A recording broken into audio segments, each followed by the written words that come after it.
Hello friends, स्वागत है exam study अड्डा यूट्यूब चैनल में। दोस्तों, आज के वीडियो में पार्ट नंबर 3 को हम लोग पढ़ने वाले हैं। आईपीएससी नामकरण क्लास 10 और क्लास 12 दोनों के लिए यह मिक्स का काम करेगा। दोस्तों, आज के वीडियो में हम लोग पढ़ेंगे फंक्शनल ग्रुप अगर जुड़ा है, अर्थात क्रियात्मक समूह जब जुड़ा है तो उसका आईपीएससी नामकरण हम कैसे करते हैं। उन सभी यौगिकों का आईपीएससी नामकरण के बारे में आज हम लोग सीखेंगे। दोस्तों, अगर आप चैनल पर पहली बार विजिट कर रहे हैं तो लाल बटन के सब्सक्राइब बटन को सब्सक्राइब कर लीजिए और साथ में बेल आइकन को भी प्रेस कर लीजिए ताकि इसी प्रकार के वीडियो की अपडेट मिलती रहे।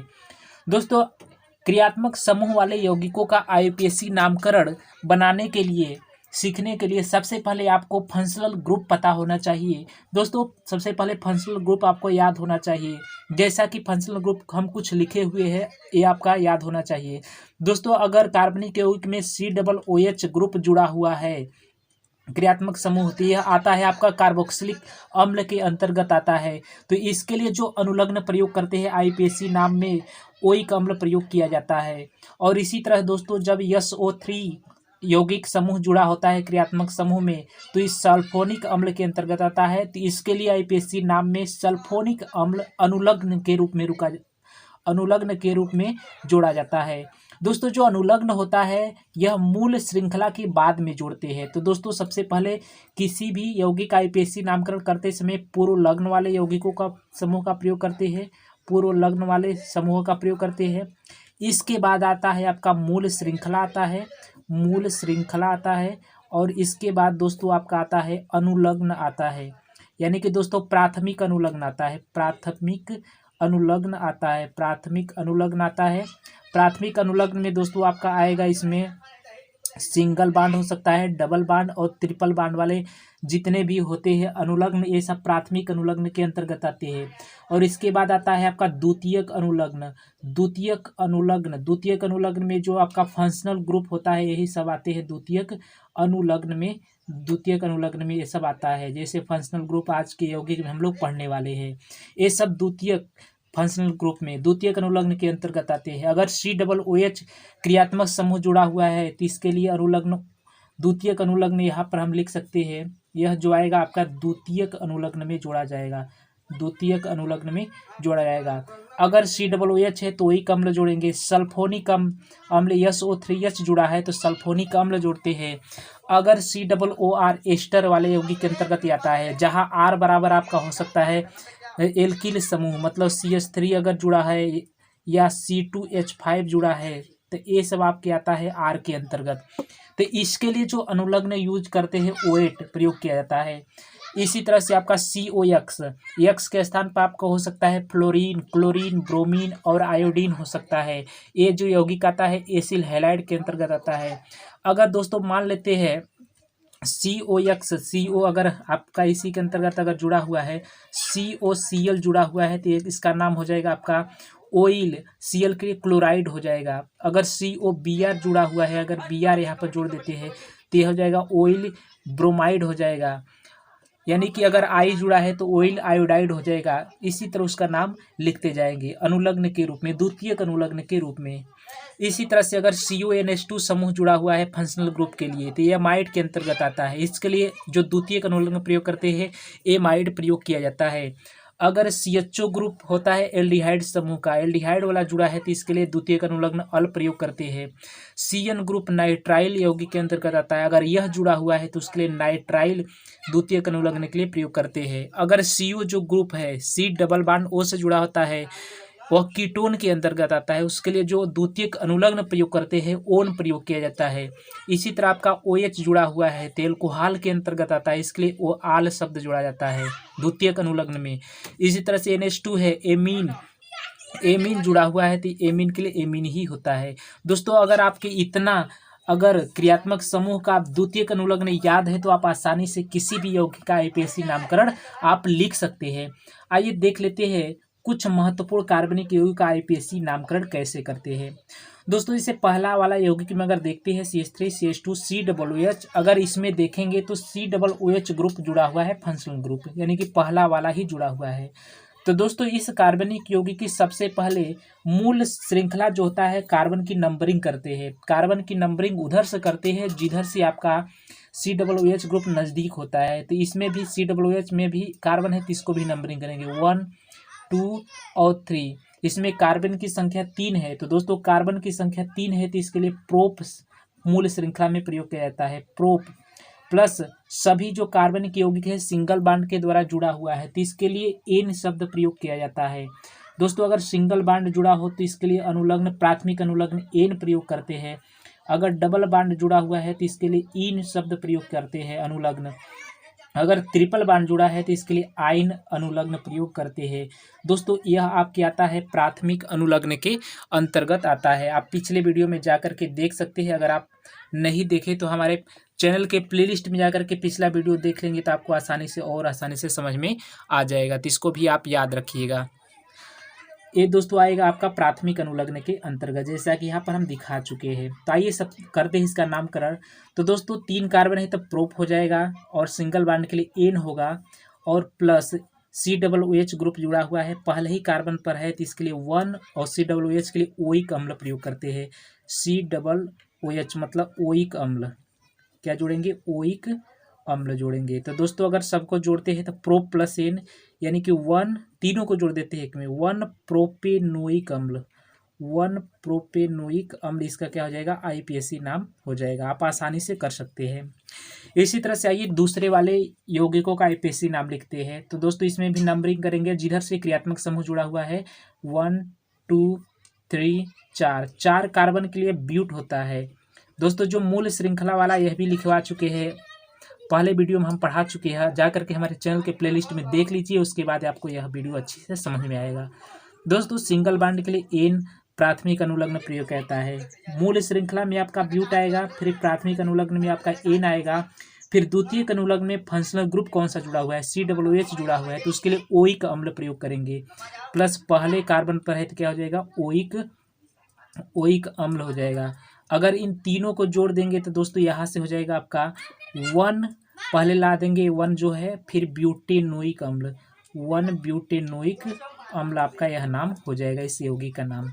आइए इसी तरह से दूसरे वाले यौगिक को करते हैं। तो इसमें भी इधर से नंबरिंग करेंगे 1 2 3 4। तो दोस्तों यहाँ पर प्रतिस्थापी समूह पूर्वलग्न वाला यौगिक भी जुड़ा हुआ है। तो सबसे पहले क्या लिखा जाता है? पूर्वलग्न लिखा जाता है, क्योंकि सूत्र में सबसे पहले क्या होता है? पूर्वलग्न होता है। फिर मूल श्रृंखला आता है, कार्बन की नंबरिंग करते हैं। कार्बन अगर 1 है तो मेथ, 2 है तो एथ, 3 है तो प्रोप, इसी आधार पर लिखते हैं। फिर प्राथमिक अनुलग्न में तो single bond, double bond, triple bond देखते हैं। फिर द्वितीयक अनुलग्न में आपका फंक्शनल ग्रुप देखा जाता है। तो सबसे पहले पूर्वलग्न लिखेंगे। तो तीसरे ग्रुप पर पूर्वलग्न है तो 3 Br के लिए आपका होता है ब्रोमो, 3 ब्रोमो, फिर प्लस 4 कार्बन की आपका होगा ब्यूट, फिर सभी सिंगल बांड से जुड़ा है तो आपका प्राथमिक अनुलग्न में सिंगल बांड के लिए एन होता है तो ब्यूट प्लस एन, और प्लस दोस्तों द्वितीयक अनुलग्न में पहले ही कार्बन पर COOH ग्रुप जुड़ा है तो 1 ओइक अम्ल हो जाएगा। इन सभी को एक में जोड़ेंगे तो आपका हो जाएगा 3 ब्रोमो ब्यूटेनोइक अम्ल, यहाँ पर कामा देंगे 3 ब्रोमो ब्यूटेनोइक अम्ल, ये कार्बनिक यौगिक का नाम हो जाएगा। आइए इसी तरह से अगले चौथा एग्जाम्पल की तरफ चलते हैं। इसमें भी OH फंक्शनल ग्रुप जुड़ा हुआ है तो जिधर से नज़दीक होता है उधर से ही हम नंबरिंग करते हैं। तो नंबरिंग यही से करेंगे 1 2 3 कार्बन के लिए आपका होता है प्रोप, 3 कार्बन के लिए मूल श्रृंखला में प्रोप होता है, फिर एन सिंगल बांड से सभी जुड़ा हुआ है, फिर प्लस पहले ही कार्बन से जुड़ा है OH तो 1 OH के लिए दोस्तों यहाँ पर जो क्रियात्मक समूह के रूप में नाम लिखा जाएगा OH एल्कोहल के अंतर्गत आता है तो OH आल प्रयोग करेंगे तो 1 आल हो जाएगा। और इन सभी को अगर एक में जोड़ देंगे तो दोस्तों यहाँ से आपका हो जाएगा 1 प्रोपेनाल इसका नाम हो जाएगा। आसानी से आप कर सकते हैं, 1 प्रोपेनाल इस यौगिक का नाम हो जाएगा। आइए एग्जाम्पल नंबर 5 की तरफ चलते हैं। दोस्तों इधर से भी नंबरिंग करेंगे 1 2 3 4। इसमें कोई भी पूर्वलग्न वाला यौगिक नहीं जुड़ा हुआ है। तो दोस्तों सबसे पहले 4 कार्बन है तो 4 कार्बन के लिए होता है ब्यूट, प्लस सिंगल बांड के लिए एन होता है, प्लस OH के लिए होता है पहले ही कार्बन से OH जुड़ा हुआ है तो आल होता है। और इन सभी को एक में जोड़ देंगे तो दोस्तों यहाँ से हो जाएगा ब्यूट प्लस एन आल यानी कि 1 ब्यूटेनाल, 1 ब्यूटेनॉल इस कार्बनिक यौगिक का नाम हो जाएगा। तो आसानी से इस तरह से हम कर लेते हैं। आइए कुछ और प्रमुख कार्बनिक यौगिक का आईपीएसी नामकरण करते हैं। उदाहरण नंबर 6 की तरफ चलते हैं। उदाहरण नंबर 6 है, इसमें दोस्तों CHO ग्रुप जुड़ा हुआ है आपका फंक्शनल ग्रुप के रूप में। CHO ग्रुप के लिए दोस्तों इसमें प्रयोग किया जाता है आपका अल शब्द प्रयोग किया जाता है, एल्डिहाइड के अंतर्गत आता है अल। तो दोस्तों यहाँ से नंबरिंग करेंगे 1 2 3। 3 कार्बन के लिए दोस्तों क्या होता है, 3 कार्बन के लिए प्रोप होता है। 3 कार्बन के लिए प्रोप प्लस सिंगल बॉन्ड के लिए एन होता है, फिर प्लस पहले ही कार्बन से CHO जुड़ा हुआ है तो इसके लिए अल शब्द प्रयोग किया जाएगा। अब तीनों को एक में जोड़ेंगे तो प्रो प्लस इन प्रोपेन और 1 अल, तो 1 प्रोपेनल हो जाएगा। दोस्तों क्या हो जाएगा, 1 प्रोपेनल इसका आईपीएसी नाम हो जाएगा। आइए एग्जाम्पल नंबर 7 की तरफ चलते हैं। दोस्तों इसमें भी नंबरिंग इधर से करेंगे 1 2 3 4। 4 कार्बन है तो 4 कार्बन के लिए दोस्तों हो जाएगा यहाँ पर ब्यूट होगा, ब्यूट प्लस सिंगल बॉन्ड है तो एन शब्द प्रयोग करेंगे, प्लस पहले ही कार्बन से CHO जुड़ा है तो CHO के लिए अल प्रयोग किया जाता है क्रियात्मक समूह में द्वितीयक अनुलग्न के रूप में। तो यहाँ पर हो जाएगा 1 ब्यूटेनल, 1 ब्यूटेनल इसका आईपीएसी नाम हो जाएगा। इसी तरह से दोस्तों एग्जाम्पल नंबर 8 की तरफ चलते हैं। 8वां में है CN ग्रुप जुड़ा हुआ है तो CN ग्रुप यह नाइट्राइल यौगिक के अंतर्गत आता है तो इसके लिए द्वितीयक अनुलग्न के रूप में नाइट्राइल जोड़ा जाता है। तो नंबरिंग दोस्तों CN में भी कार्बन है तो यही से हम नंबरिंग करेंगे 1 2 3 4। 4 कार्बन है तो 4 कार्बन के लिए होता है ब्यूट प्लस सिंगल बॉन्ड के लिए एन होता है, प्लस पहले कार्बन से CN ग्रुप जुड़ा है तो 1 इसके लिए नाइट्राइल, नाइट्राइल जोड़ा जाता है।